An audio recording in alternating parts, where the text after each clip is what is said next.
pertemuan AFP Medis. Yang terhormat Kepala Puskesmas Sumber Beringin atau yang mewakili, yang terhormat Bidang Koordinator dan rekan-rekan yang saya cintai. Acara yang pertama yaitu pembukaan. Marilah kita buka acara pada siang hari ini dengan membaca basmalah bersama-sama. Acara selanjutnya yaitu sambutan dari Dr. Agung. Kepada Dr. Agung kami persilakan. Assalamualaikum warahmatullahi wabarakatuh. Waalaikumsalam. Mana suaranya? Ya, jadi kalau jam-jam ngantuk gini ya agak ini biar mulai ya. Semangat ya. Semangat.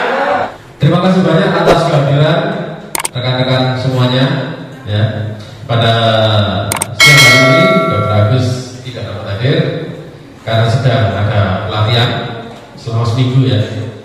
Jadi hari ini saya duduk di sini untuk mewakili beliau. Ya, untuk Ibu Bidan ya. Ya, jadi yang di bawah masih banyak nih. Nggak ada ya? Masih ada yang Mbak hari ini di sana masih banyak orang. Sudah diajak ke atas? Ya. Ya, yang loket Mbak Fitri ya. Mohon diikuti sampai selesai ya. Ya, jadi mulai sekarang Mbak Fitri loket harus hadir ya, salah satu ya. Jadi setiap kali login harus hadir salah satu. Ya, selama ini kita mengamati kayaknya loket pada saat dibutuhkan naik, habis itu nggak sampai. Nah, sudah hilang lagi, kita nggak tahu kemana hilangnya, apa luntur, apa kena angin nggak ngerti. Ya, jadi mohon loket karena sampai adalah garda terdepan, ya, garda terdepan. Jadi orang pertama yang ditemui pasien adalah panjenengan.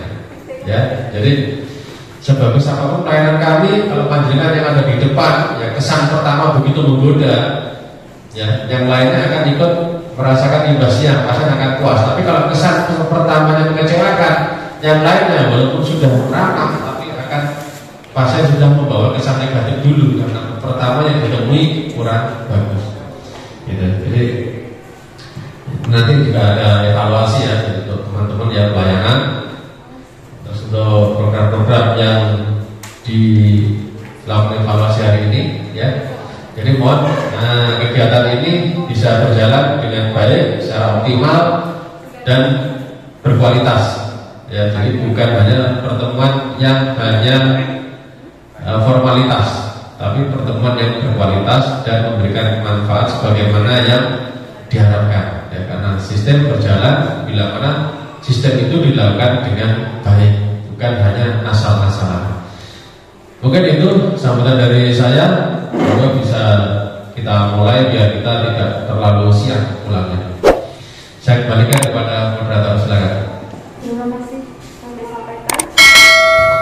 Selanjutnya yaitu pemaparan materi dari Ibu Usul. Kepada Ibu Usul kami persilakan. Yang kami hormati teman-teman sekalian, mohon maaf hari ini kita akan melakukan AMP medis, tetapi kita tidak akan membahas kasus. Jadi kalau kita lihat tapi akan membahas ilmunya. Sama seperti yang kemarin waktu ada AMP medis di kabupaten. Jadi angka kematian ibu di Bondowoso sampai hari ini sudah 13.000. Kalau di Sumberberingin ada 1, yaitu yang terjadi. Untuk angka kematian bayi hari ini di Puskesmas Sumberberingin sudah 5. Ada kasus salah satunya asfiksi juga, asfiksi, dan ada yang kelainan kongenital, ada yang diare.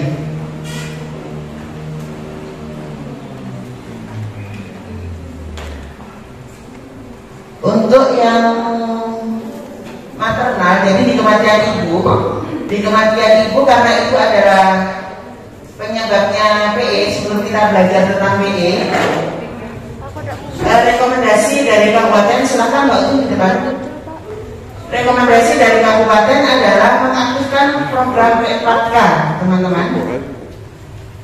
Jadi yang program P4K-nya di desa masih hidup segan mati tak hendak, monggo diaktifkan kembali. Yang sudah berjalan dari 6 desa mana berpakaiannya? Sukit berjalan? Jadi berjalan ya? Oke. Sukorejo? Kurang. Bu Endang, Sukosan itu tidak berjalan. Masih berjalan di Tirta ya Bu ya? Ya, berpakaiannya tidak berjalan. Sebenarnya berjalan nggak kita?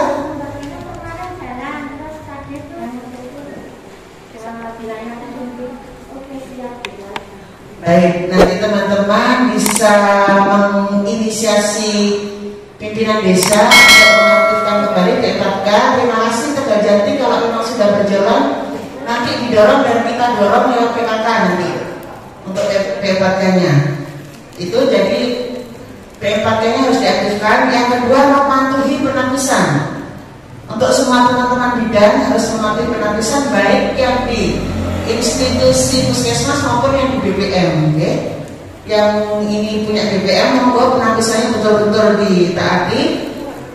Yang ketiga, rujukan dini terencana. Jadi PE jangan sampai kita merujuk, kalau bisa PEB tapi baru PE aja sudah kita komunikasikan, kita rujuk ke DSUD sehingga terapinya akan lebih enak dan tidak sampai jadi PEB. Selanjutnya adalah AXC terpadu minimal 6 kali, sudah beberapa kali kita sampaikan. Kemarin kita review AXC terpadu sudah kita lakukan. Rekomendasi dari kabupaten bahwa kita harus melakukan AXC terpadu dengan tepat 6 kali. 1 kali trimester pertama harus bertemu dengan dokter, dan 1 kali trimester ketiga juga harus bertemu dengan dokter.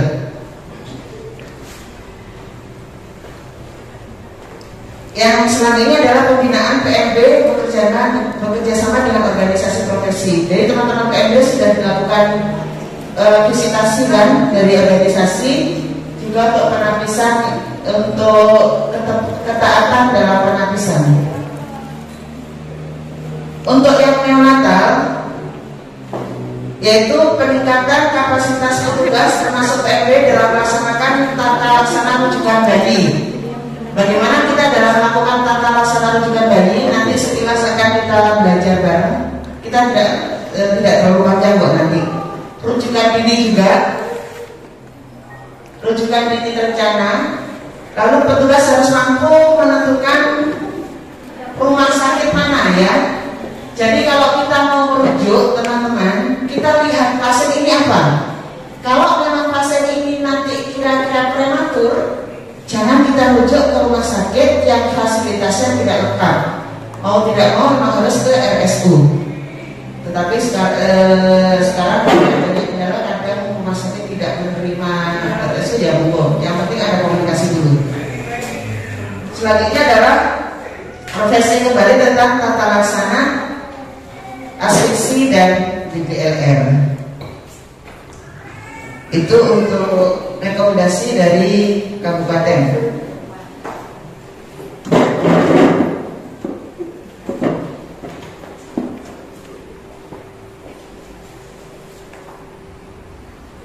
Untuk tata laksana bagi BPLR, jadi BPLR itu adalah kondisi, langsung di BPLR aja, ini di sini kalau sudah.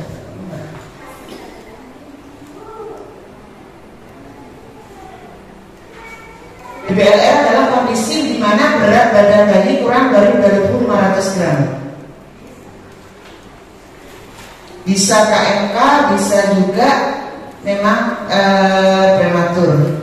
Penyebabnya ada 3, yaitu dari faktor ibu, faktor plasenta, dan faktor janinnya. Untuk BPLR itu masalah apa yang terbesar? Yaitu masalah hipotermi, hipoglikemi, hiperbilirubin, infeksi, dan gangguan minum. Biasanya kalau BPLR sekali kan bayinya males. Itu adalah gangguan minum. Untuk penanganan BPLR bagaimana? Yang harus diingat adalah stable dulu. Ingat teman-teman, stable, sugar dan safe care. Jadi jangan sampai gula darahnya turun, kalau memang BBLR harus dicek GDA-nya, baik dirujuk maupun tidak dirujuk. Berat karena itu berbahaya. Anya adalah RW, bagaimana pernapasannya harus dicek dulu. Bagaimana dengan sugarnya itu juga harus dicek. Lalu L-nya adalah laborat. Yang ketiga emotional support. Jadi bagaimana kita memberikan support kepada keluarga dalam penanganan pasien BBLR tadi. Karena kalau di BBLR itu dirujuk dia tidak sehari dua hari kan, jadi bisa seminggu. Kalau memang pasiennya ini dirujuk lama, teman-teman langsung kontak nanti ke rumah tunggu kan. Ya, rumah tunggu yang ada di rumah sakit itu kan gratis. Sampai Desember kemungkinan masih ada.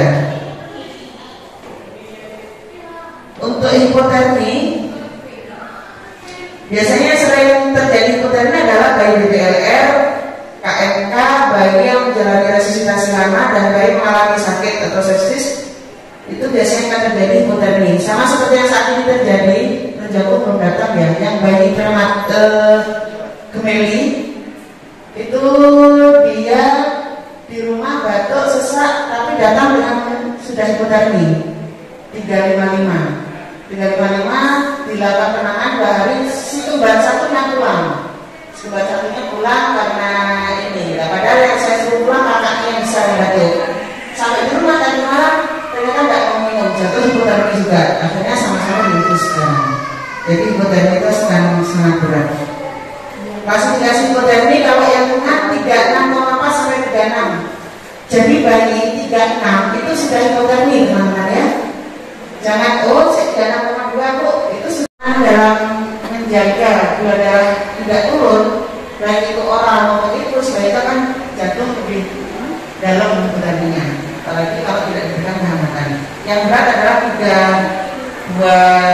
derajat yang berat. Untuk yang hipotermi teman-teman mungkin sudah tahu ya kehilangan panasnya. Jadi ada 4 macam ini. Mohon teman-teman agak cerewet juga kepada keluarga karena kehilangan panas ini yang menyebabkan bayi hipotermi. Kadang tidak merasa digendong tapi kepalanya tidak pakai topi. Enak kalau kayak gini karena dia merasa dia tidak ringan yang menggendong. Padahal si bayi area terbesar pada bayi itu kan ada pada kepala. Kalau ini tidak ditutup, itu yang mudah terjadi hipotermi. Next. Nah, ini tadi rekomendasinya sudah saya sampaikan teman-teman ya. Ini next. Hipoglikemi bisa kita atasi dengan cepat melalui pemberian minum, baik itu minum ASI maupun kalau memang tidak bisa akhirnya pakai infus. Jadi di sana ada ibu kita tukang jojo bayi-bayi saya itu. Terima kasih ada Bu Suratin yang sudah berkolaborasi dengan kita dalam penanganan bayi. Jadi untuk infusnya karena itu sangat penting dalam penanganan bayi. Baik, ini yang BBLR. Untuk yang kedua adalah pada kasus ibu yang terbanyak penyebabnya adalah PE, malah cenderung ke eklampsi.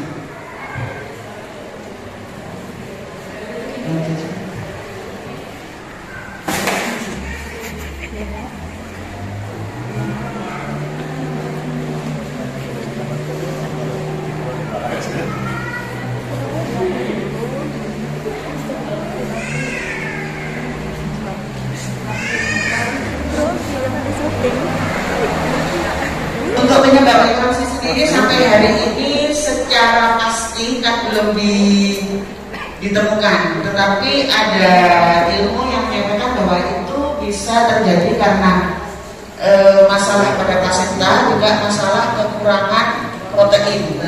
Kita sudah tahu yang jadi eklampsi bisa terjadi nanti bisa kematian pada ibu maupun bayinya.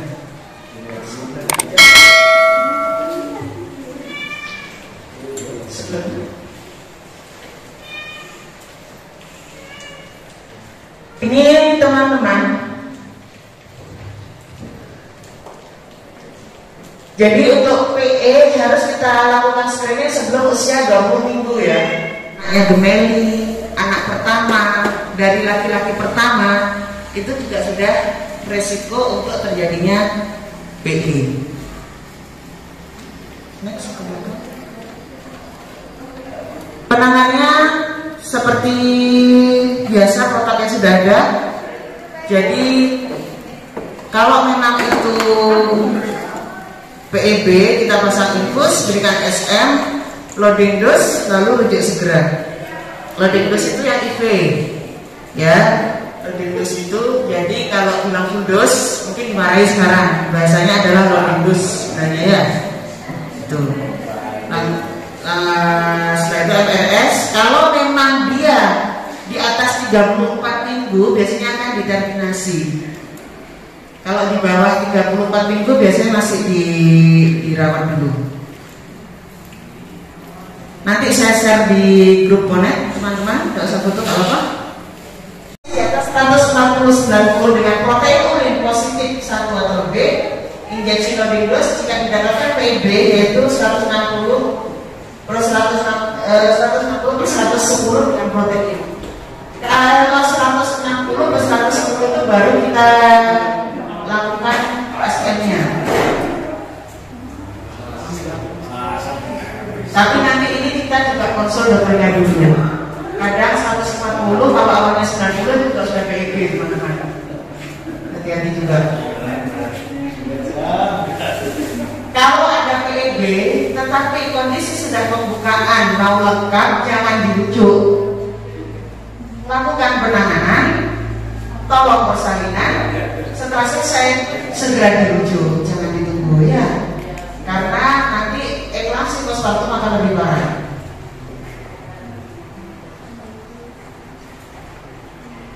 Kalau sudah pasiennya pulang dari rumah sakit, mohon teman-teman untuk melakukan pemeriksaan karena PEB pasca lahir itu akan lebih berisiko.